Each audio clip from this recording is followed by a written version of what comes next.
जो महफूज फैसला था वो सुना दिया कि जो समाअत है वो अडयाला जेल में ही होगी, इस वाले से क्या कहेंगे?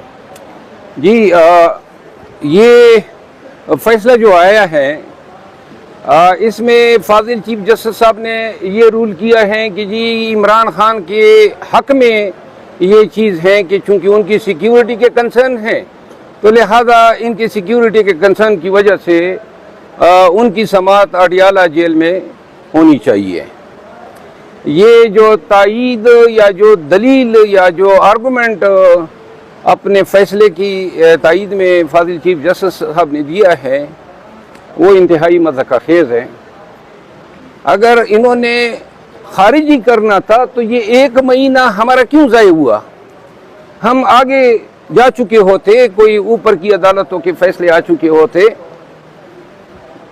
ये इशू जब नवाज शरीफ के ट्रायल हो रहे थे तो उनके लिए जेल क्यों गैर महफूज थी और उनके ट्रायल जो हैं वो जुडिशल कम्प्लेक्स में होते थे। पाकिस्तान के मुंबई अटैक के जो मुल्जिमान हैं उनके ट्रायल जो हैं वो जुडिशल कम्प्लेक्स में होते थे। तमाम जितने भी दहशतगर्द हैं गुजरे हैं और जितने बदनाम तरीन केसेस हैं उनको तो आप जेल से लाते थे और ख़तरा जो है वो इमरान खान को है और आप उनकी सिक्योरिटी कंसर्न को जवाज़ बना के उनको फेयर ट्रायल के हक से महरूम कर रहे हैं। वो एक काल कोटली सी है जहाँ पे वकला का भी दम घुटता है, जिसमें हम पूरे समा भी नहीं सकते हैं और जिसमें मुल्जिमान की बैठने की जगह नहीं है। और अब आप ये कह रहे हैं कि साइफर केस तक मीडिया और पाकिस्तान के अवाम और दुनिया भर के लोगों की एक्सेस न हो ताकि चंद अयाम में जो है ये एक तरफा फैसला आ सके। ये जो फैसला आज आया है ये कानून के मुनाफी है, इंसाफ का खून किया गया है और हम इस फैसले को जो ही हमें नकल मिलती है हम इसको सुपीरियर डिवीज़न बेंच के सामने चैलेंज कर रहे हैं। और इसके अलावा हम कुछ और मैटर्स पे भी सुपीरियर कोर्ट से रजू कर रहे हैं। अभी भी सर चीफ साहब ने तफसीली फैसला नहीं दिया, लगता है कि अभी भी कुछ टाइम लगेगा तफसीली और रिटर्न फैसला आने में, क्योंकि अभी सिर्फ कुछ नुकात सामने आए। निकात में ये भी कहा गया कि ट्रायल में अगर तफसात हो तो आप ट्रायल कोर्ट से रजू कर सकते हैं। अगर जी ट्रायल कोर्ट को जहाँ तक उन्होंने ये बात कही है तो ट्रायल कोर्ट जो है वो क्रिमिनल कोर्ट है और क्रिमिनल कोर्ट की कोई इनहेरेंट जुरिस्डिक्शन नहीं होती है, कोई उसकी कॉन्स्टिट्यूशनल जुरिस्डिक्शन नहीं होती है। वो लकीर का फकीर होता है, उसके पास अपने आर्डर की रिव्यू का भी इख्तियार नहीं होता है, बड़ी लिमिटेड जुरिस्डिक्शन होती है। तो लिहाजा क्रिमिनल कोर्ट से ये डिक्लेयर कराना कि वजारत कानून का जो नोटिफिकेशन है ये क्रिमिनल कोर्ट या जो ट्रायल कोर्ट है डिक्लेयर कर दे कि ये इलीगल है, ये उनका दायरा इख्तियार ही नहीं है। फिर क्रिमिनल कोर्ट जो है उन्होंने तो अपना माइंड पहले से डिस्क्लोज कर दिया था। क्रिमिनल कोर्ट ने के ही इस्तेदा पे वजारत कानून ने एनओसी जारी की। इन्हीं जज साहब ने लॉ मिनिस्ट्री को लिखा कि जी अगर आप समझते हैं कि इनको सिक्योरिटी कंसर्न है तो फिर जेल में इसके ट्रायल रखें। तो लिहाजा ये साहब तो ऑलरेडी अपना माइंड डिस्क्लोज कर चुके हैं। मरवत साहब, आपने कुछ दिन पहले कहा था कि सदर मुमलिकत को भी आप लेटर लिखने जा रहे हैं, उनको क्या कोई लेटर लिखे आपने? अभी तक कोई रब्ता किया आपने? जी, सदर मुमलिकत के किरदार के हवाले से पाकिस्तान तहरीक इंसाफ को शदीद खदशात हैं और इनको लेटर जो है मैंने लिखा हुआ है। बहुत सारे जो हैं पाकिस्तान के अवाम के हकूक़ के मुनाफी कवानीन उस वक़्त बनाए गए जब सदर साहब जो थे वो हज की अदायगी के लिए चले गए थे और जिसमें ये नवाज शरीफ को जो वापस लाए हैं, यानी वापस लाने का जो रास्ता सेक्शन 232 इलेक्शन एक्ट 2017 में जो तरमीम की गई और 62F और 63 जिसमें डिस्क्वालिफिकेशन है जो वहाँ पे आईन में मुतय्यन नहीं है, उन्होंने इस सबऑर्डिनेट लॉ के जरिए अमेंडमेंट करते हुए तमाम डिस्क्वालिफिकेशन की तशरीह 5 साल तक महदूद कर दी है। तो ये कानून भी अलवी साहब के वहाँ हज पे जाने की वजह से उनको मौका मिला, उन्होंने बनवा लिया। इसी तरह खान साहब के खिलाफ नेब लॉ के जितनी भी हार्श अमेंडमेंट्स लाई गई वो भी उसी वक्त जो है वही टाइम अवेल किया गया, ये रास्ता जो है दिया गया PDM को या जिन लोगों ने ये कवानीन बनवाए, तो लिहाजा अब शायद कोई हमारी ख़ास कोई तवक्को अब अलवी साहब से नहीं इमरान रही है। खान साहब ने आपसे इस हवाले से कोई बात की थी? जी, बात की थी, और अल्फाज थे उनके जो आपने भी कहे? मेरा ख्याल है इससे भी सख्त है। अच्छा, भगत साहब बताइएगा कि जो अभी जेल ट्रायल के हवाले से फैसला आया, तो ये फैसला तो जमानत के ऊपर भी असरअंदाज होता वो तो दिखाई दे रहा है बज़ाहिरन, क्योंकि वो तो जेल के अंदर ही ट्रायल शुरू करवाना चाहिए। मैंने तो पहले से कहा हुआ है कि मुझे इस अदालत से जमानत की कोई तवक्को नहीं है, और साफ नजर आ रहा है आज से नहीं 5 महीनों से हम रगड़े खा रहे हैं, हमारे साथ नाइंसाफी हो रही है। देखिए मैं आपको छोटी सी मिसाल दूं,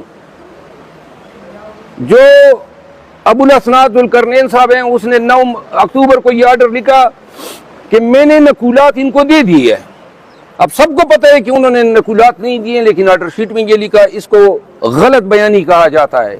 इस ऑर्डर के अगेंस्ट में आया, ये ऑर्डर मंडे को हुआ, गुज़िश्ता मंडे को, और हमें कापी मिली मुसद्दिका मंगलवार के रोज, बुध के रोज मैंने क्रिमिनल रिविजन दायर की, उस पे इतराज उठा, इतराज यानी तिहाई मज़ा का खेस कि जी वो जो नकुलात अबुल असनाद साहब ने दी हैं वो लगा दे साथ में, तो भाई हमें मिली नहीं है। मैंने जाके ये जो अमला है एडिशनल रजिस्ट्रार और डिप्टी रजिस्ट्रार, इनको एक्सप्लेन करना चाहा, उन्होंने कहा जी हमारे बस में नहीं है।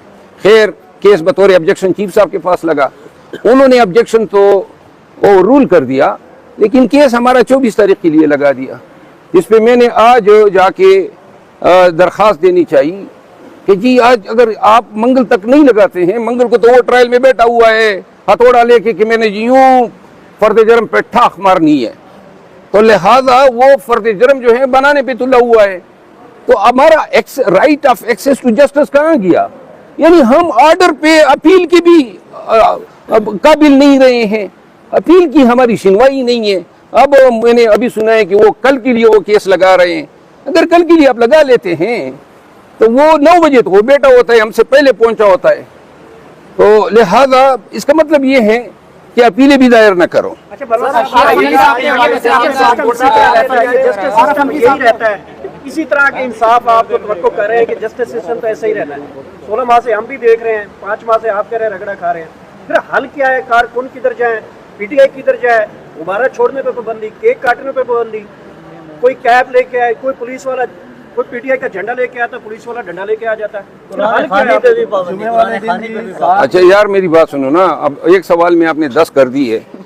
बात यह है निज़ामी इंसाफ आप सब देख रहे हैं कि इसका क्या हशर हो चुका है, लेकिन जो सबसे अहम बात है वो ये है कि खान साहब चिल्ला चिल्ला के कह रहे हैं कि जी सिर्फ एक जज साहब मेरे केसेस न सुने, तो क्यों सुन रहे हैं? यानी ये यहाँ पे जज साहबान का फुकदान है, कात है इस्लामाबाद हाई कोर्ट में, और ये तो बिल्कुल दीवार से लगाने वाली बात है।